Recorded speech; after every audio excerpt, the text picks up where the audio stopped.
आज हम आपको दुनिया के एक ऐसे गांव की कहानी बता रहे हैं जहां इंसानों से ज्यादा पुतले नजर आते हैं। यह अनोखा गांव जापान के शिकोकू टापू पर मौजूद है। इस गांव का नाम नागोरो, जिसे पुतलों के गांव से भी जाना जाता है।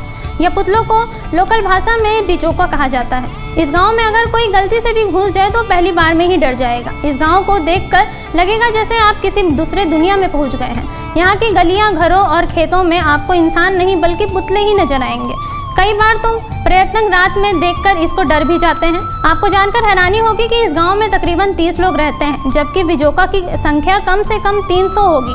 सबसे खास बात यह है कि इन पुतलों को कहीं से खरीदा नहीं जाता है, बल्कि इस गांव की एक बुजुर्ग महिला ने बनाया है, जिसकी उम्र 70 के पार है। इस बुजुर्ग महिला के मुताबिक उन्होंने ऐसा गांव के सूनेपन को कम करने के लिए किया है। यह भी कहा जाता है कि जब भी कहीं लोग यहाँ अकेलापन महसूस करते हैं तो लोग पुतलों से ही बात करने लगते हैं। वैसे आपका क्या कहना है इस गांव के बारे में? हमें कमेंट करके जरूर बताएं।